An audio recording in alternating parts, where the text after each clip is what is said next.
Bonjour à toutes et à tous, j'espère que vous allez bien. Si vous me voyez pour la première fois, je m'appelle Thierry. Sur la vidéo d'aujourd'hui, je vais vous parler de comment cultiver l'arpi, encore appelé du Njansan ou soit Ricine de l'Eloti, et comment faire du Njansan ou de l'arpi un business très rentable. Et je vous parlerai aussi des bienfaits de l'arpi sur la santé. Donc, sur ma chaîne, comme je vous ai dit, je parle d'entrepreneuriat d'investissement en Afrique, car je reste persuadé que c'est en entreprenant et en investissant qu'on peut développer notre continent. En investissant massivement sur le plan économique que le continent peut se développer. Sur la chaîne, je valorise les produits du terroir africain, je valorise les mets, les cultures vivrières, les cultures forestières non ligneuses, ainsi que nos épices. Sur ma chaîne aussi, je valorise la pharmacopée africaine. Si j'ai créé la chaîne, c'est afin de retracer mon parcours entrepreneurial, car il y a 7 ans, j'ai embarqué femmes, enfants, frères et sœurs dans une aventure entrepreneuriale dans le domaine agricole, avec pour mission de produire le célèbre poivre du Mungu, communément appelé poivre de Pénia, qui a reçu son label d'indication géographique protégée en 2013. De produire des l'huile de palme, de produire l'huile de palmis, de produire le ricine de l'Eloti, communément appelé Arpi ou Swanjansan, de produire la Garcinia Cola, communément appelé Bita Cola ou soit Petite Cola, de produire la Cola Communata, avec pour finalité comme ça de créer une marque spécifique à nous, dont on mettra sur le marché physique et sur le marché virtuel. Le but de la chaîne aussi est ici de te partager mes astuces et techniques business afin de t'aider dans tes réalisations ou soit dans tes futures réalisations. Si j'ai créé la chaîne aussi, c'est afin de te partager mes difficultés et de t'expliquer comment est-ce que j'ai fait pour me relever de ces difficultés-là, afin de t'aider dans tes réalisations ou dans tes futures réalisations. La chaîne aussi, c'est pour but ici de t'inciter comme ça aussi à être ambassadeur ou ambassadrice de nos produits du terroir, de partager nos produits du terroir autour, au restant des autres communautés. Car j'ai constaté que nos produits du terroir souffrent de manque de visibilité. C'est à nous de faire la promotion de nos produits du terroir. Si j'ai créé la chaîne aussi, c'est afin de comme ça venir t'aider, afin que tu quittes la posture, c'est-à-dire que peut-être de consommateur, c'est-à-dire la posture de producteur. Toi qui es intéressé peut-être par tout ce qui est, que tu es produit vivrier ou tout ce qui est conseillé par produit par business agricole, va sur ma chaîne. Probablement c'est la première fois que tu me vois. Tu verras sur la chaîne, j'ai des vidéos comme ça, de moi dans la plantation, la palmeraie, la poivrière. Tu verras si tu es intéressé par tout ce qui est agriculture. Voilà, tu t'imprègnes, tu vois, tu t'imprègnes. J'ai dit aussi que voilà, mon but aussi serait de créer comme ça au final une ferme école où je pourrais former les gens. À l'avenir aussi créer peut-être des formations pour des personnes qui sont intéressées. J'ai mis comme ça une multitude de cultures, culture de la pomme, tu regardes, tu t'imprègnes. Je donne aussi des astuces business, tu t'imprègnes. Donc sans plus tarder, je vais rentrer dans le vif du sujet. Donc, comment cultiver l'arpi et comment faire de l'arpi un business très rentable. Donc quand je dis arpi, c'est aussi Njansan. Le nom scientifique, c'est le Ricinedendron eloti. Donc, où est-ce que le Ricinedendron eloti pousse? Le Ricinedendron eloti, donc qui est arpi, ou Swanjansan communément appelé, c'est une culture qui pousse dans nos forêts, dans les forêts tropicales. Donc c'est une culture originaire d'Afrique. Et c'est une culture qui vient dans les zones forestières. Donc quand tu m'entends parler généralement des produits forestiers non ligneux, c'est ça, l'arpi fait partie des produits forestiers non ligneux. Donc c'est des produits qui n'ont pas eu besoin de l'intervention humaine. C'est des produits qui poussent en temps normal de façon spontanée dans nos forêts tropicales. Donc, maintenant, nous sommes en train de, vu la pression, la pression sur les bois, vu l'exploitation massive par la communauté, l'arpi est en voie de disparition. C'est en voie de disparition.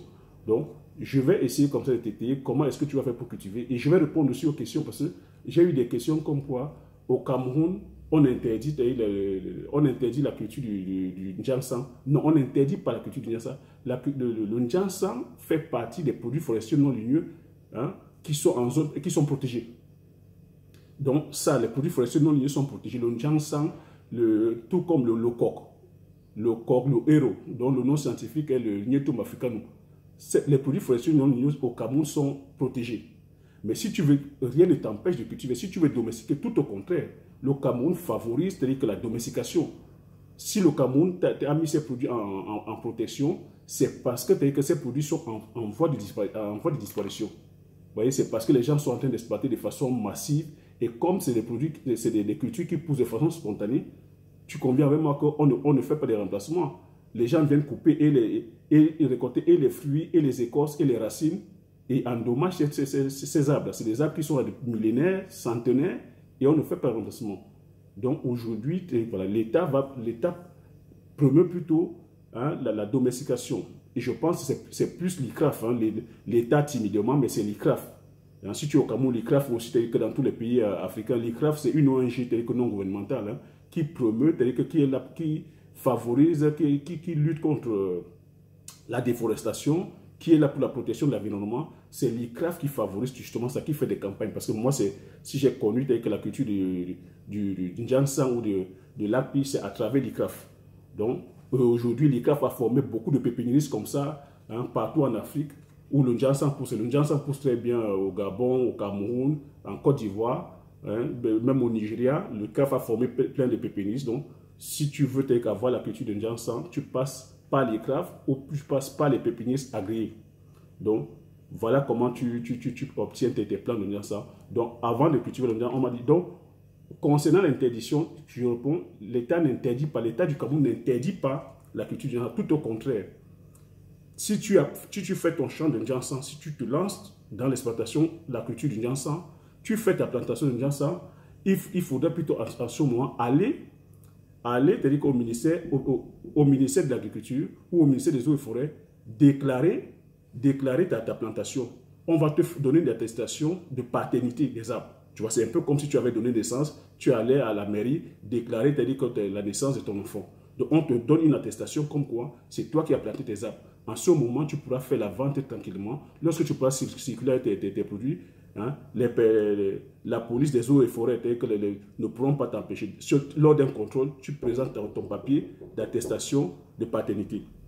Donc, voilà comment tu peux répondre. Donc, rien ne t'empêche de cultiver. Donc, une fois que tu as traversé cette étape-là, la zone agroécologique. Donc le choix, je dis toujours, il faut toujours, avant d'aller chercher les semences, de choisir ta zone agroécologique. Donc on sait que le Njansan ou l'Arpi pousse dans les zones forestières, c'est dans les zones forestières. Donc zone tropicale, pluie, soleil. Donc une fois que tu as fait le choix de ta zone agroécologique, tu vas faire le choix des plants. Les plants, tu les récupères auprès des pépiniéristes agréés. Le planting, c'est quoi? Le planting du Njansan, sur un hectare, c'est 100 plants.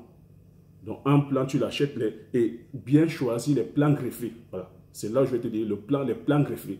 Les plants greffés, c'est quoi? Les plants greffés, c'est des plants issus, c'est-à-dire quoi? Le bourgeon est issu, c'est-à-dire que la plante mère. Et on te met maintenant, on greffe ça sur le porte-greffe. Parce que si tu n'as pas un plant greffé, ton pied de Njansan ne pourra produire qu'au bout de 20 ans. C'est ça qui a empêché que nos paysans de se lancer dans la culture du Njansan. Donc, choisis un plan greffé. Le plan greffé pousse au bout de 4 ans. Donc, une fois que tu as planté ton Njansan, au bout de 4 ans, que ça rentre en production. La transformation, j'ai déjà fait une vidéo sur la transformation. Hein, lorsque tu le transformes, tu peux le transformer en huile, tu peux le transformer en pâte. Donc, je vais aussi te donner les bienfaits. Les bienfaits, c'est une matière qui est riche. On l'utilise dans nos cuisines pour remonter ou épaissir nos sauces. C'est riche en glucides, riche en lipides, riche en matière sèche, riche en magnésium. Aujourd'hui, même la médecine, les chercheurs sont en train de faire des recherches là-dessus, où on est vraiment sur des plans vraiment très avancés. On l'utilise aujourd'hui, on utilise le Njansan aussi aujourd'hui pour accélérer, faciliter l'ovulation des femmes. Le Njansan aussi est utilisé comme crème pour renfermer les parties du corps. Donc tu vois que c'est une épice, comme je te dis, c'est une épice et en même temps c'est un médicament, donc c'est un alicament. Donc tu vois que ce sont nos produits du terroir. On gagnerait à domestiquer ces plantes-là, enfin de perpétuer la tradition et enfin de pouvoir avoir non seulement les épices qui relèvent nos sauces et des épices qui nous soignent en même temps. Donc c'était un peu la culture du Njansan. Et puis sur le plan pécunier, un sac de Njansan, c'est 250 000 francs CFA. Donc, un sac de Njansan, c'est 250 000. Ça n'a rien. Le cacao ne voit rien à côté. Tous les autres, un sac de Njansan, c'est 250 000 francs CFA. Donc, tu vois que c'est un business comme ça, juteux. Un business, voilà, si tu te lances de façon stratégique, vraiment, tu tu as de quoi gagner le jackpot. Donc c'est un peu l'idée du jour, ou l'astuce du jour, le conseil du jour sur la culture du Njansan. Si tu as aimé, voilà, si c'est la première fois que tu me vois, je te demande de laisser un pouce, de laisser un commentaire, de t'abonner si le thème du jour t'a plu. Sur ce, je te dis merci, aux prochaines vidéos. Ciao.